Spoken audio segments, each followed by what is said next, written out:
무속인이 아닌 일반인이 그렇게 항아리에다가 쌀을 넣어놓고 뭔가 염원을 한다라는 거는 사실 그 재물이 많이 그득 담겨라라는 염원일 수 있겠지만 삼신 할머니가 완전히 돌아앉아 계시지는 않은 것 같아요. 하지만 사례자님의 건강적인 요소, 이렇게 이제 아버지가 검은 옷이나 검은 행색을 하시고 검은 갓을 쓰고 이런 형상으로 보이는 거는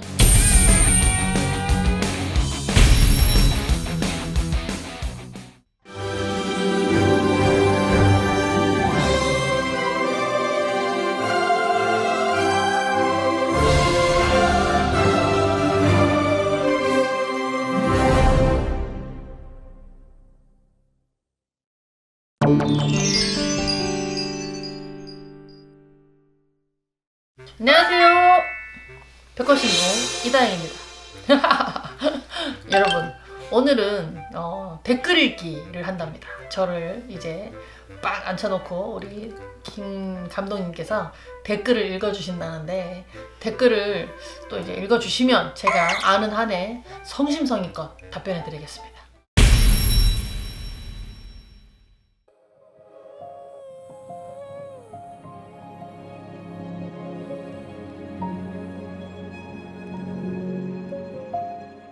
근데 이렇게 항아리에 쌀을 넣어놓고 뭐 이렇게 염원을 한다라는 거는 저희 무속적으로 봤을 때는 시주단지 모신다 그러죠. 세준단지, 신주단지, 시주단지, 불사단지 세준 할머니를 모실 때 그렇게 해요. 항아리에다가 쌀을 모셔놓고 꽃가를 씌워서 신명을 모시는 행위거든요.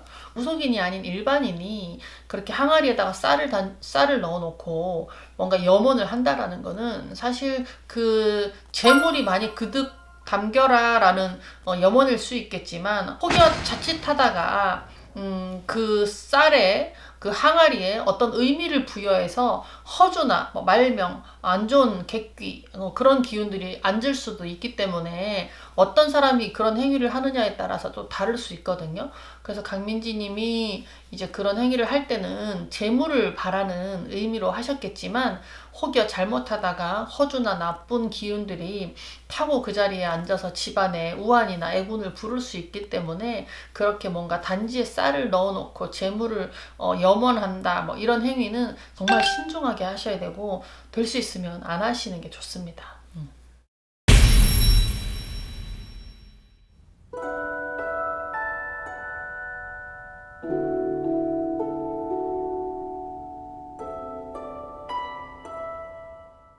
마흔일곱이 되셨으면 사실 우리가 신체적인 기능으로 봐도 사실은 조금 자식을 갖기에는 조금 어려울 수도 있다라고 판단될 수 있는 나이잖아요. 하지만 그래도 우리 사례자님이 간절하게 원하시고 소원을 하고자 그 삼신 할머니한테까지 빌어보시고 노력하셨던 마음이 정말로 정성이 대단하신데, 근데 이 제가 과정을 봤을 때 우리 사례자님이 삼신 할머니가 완전히 돌아앉아 계시지는 않은 것 같아요. 하지만 사례자님의 건강적인 요소, 예를 들어 자궁이 좀 너무 냉하다든지 속이 차다, 그리고 좀 나이가 조금 더 많이 연령대가 높아서 그 착상이 되기 조금 어렵다, 이러한 여러 가지 신체적인 부분이 조금 걸리는 부분이 있고, 삼신 할머니한테 빌고 기도를 해서 정성을 들인 만큼 아예 기회가 없지는 않아 보이지만 자연적으로 임신된다기보다는 의학적인 도움을 좀 받으시고 굉장히 이제 차고 냉한 이 기운을 복돋아서 복이하시고 기운을 보완하시고, 그리고 이게 삼신 할머니한테 비는 기도를 어떻게 하셨는지 모르겠지만 이제 우리가 하는 방법은 삼신 할머니 상을 차리고 삼신 할머니를 우리가 견문을 해서 빌어서 이 사례자가 직접 본인이 몸으로 삼신 할머니가 들어올 수 있도록 이렇게 받아들여요. 그렇게 받아들이는 치성을 해서 본인이 삼신 할머니를 이렇게 몸주로 받아들이시면 이제 삼신 할머니가 날 따라서 우리 집에 가셔서 이제 집에서 계시다가 자손을 주시는 그런 일이거든요. 근데 이제 삼신 할머니가 이렇게 빈다고 해서 다 들어오시지는 않아요. 삼신 할머니가 들어오는 집은 삼신 할머니를 이렇게 들고 받았을 때 삼신 할머니가 내 몸에 품 안으로 들어오는 사람이 있고, 삼신 할머니를 아무리 받으려고 저희가 빌어도 이게 밖으로 꺾여 버리시는 분이 계시거든요. 그러니까 그렇게 정성을 들여서 제대로 치성을 해서 삼신할머니가 들어오시면 받아들이고 삼신할머니를 모시고 장롱에다가 모셔놨다가 자식이 만약에 이제 임신이 되고 자식이 이제 세상에 나오면 그때 이제 삼신할머니 모셔놓는 표식을 상천하면 이렇게 자손이 크게 됩니다.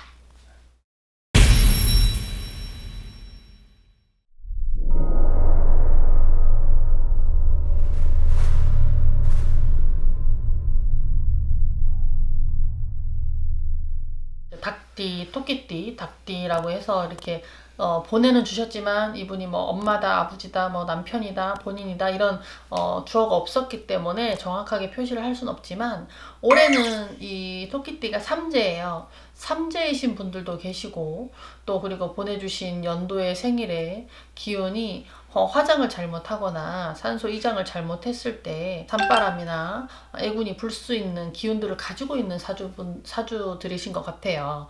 그래서 친정 어른들이 화장을 진행을 하신다라는 걸 막을 수는 없는 상황이니까 자세하게 상담을 한번 해보시고 비방이나 뭔가 이렇게 좀 치성이나 재례를 올린 후에 그거를 막을 수 있으면 막아가셨으면 좋겠습니다. 그냥 넘어갈 수 있는 상황은 아닌 것 같아요.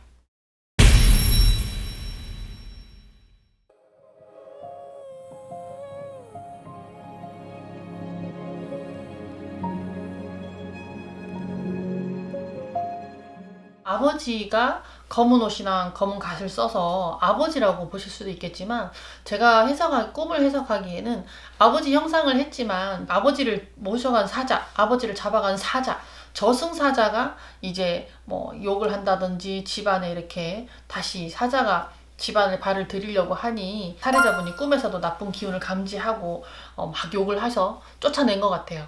집안에 상문이나 안 좋은 기운이 우환이 들어오지 못하고 우선 임신은 다시 나간 건데 그렇게 이제 아버지가 검은 옷이나 검은 행색을 하시고 검은 갓을 쓰고 이런 형상으로 보이는 거는 집안에 상문 기운이 좀 남아있다, 안 좋은 애군이 있다라고 해석을 할 수도 있기 때문에 이것 또한 자세히 한번 상담을 해보시는 게 좋을 것 같습니다. 아버지가 돌아가신 때가 언제인지. 만약에 아버지가 돌아가신 게 근간이다, 1, 2년 근간이다. 근데 아버님이 그렇게 검은 옷을 하고 나타나셨다 하면 아버지를 잡아간 저승사자가 아직 집안에 남아있어서 집안에 다시 한번 줄초상이 날 수도 있다라는 기운이기 때문에 자세한 상담은 해보시는 게 좋을 것 같아요.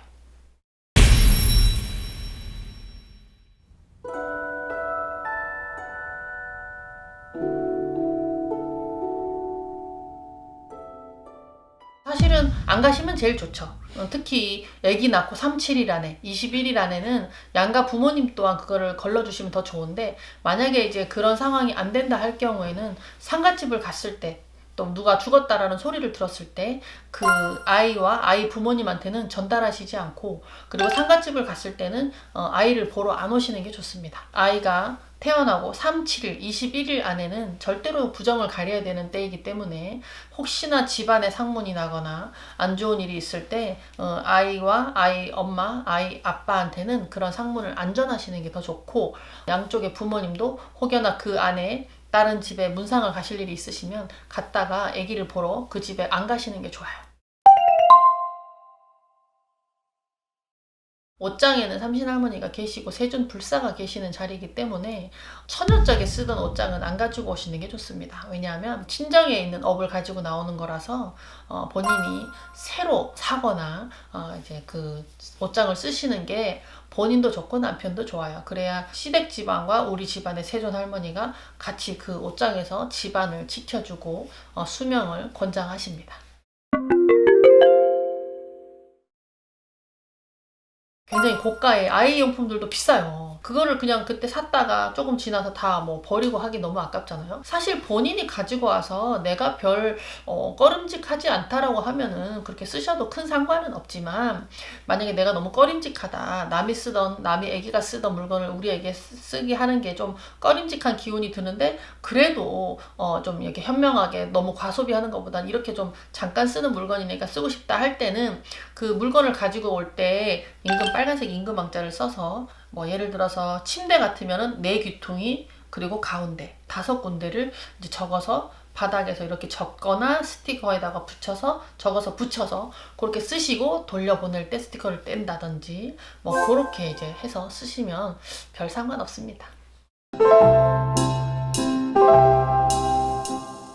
여러분, 저희가 너무 요즘 뭐 다 바쁘다 보니까 댓글 읽기를 많이 소홀했던 것 같습니다.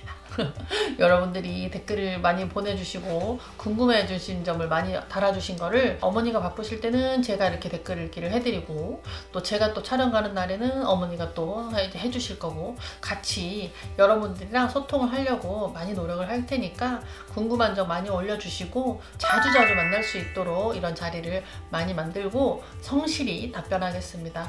오늘도 건강하시고 다음에 또 뵐 때까지 행복한 일만 가득하시길 바라겠습니다.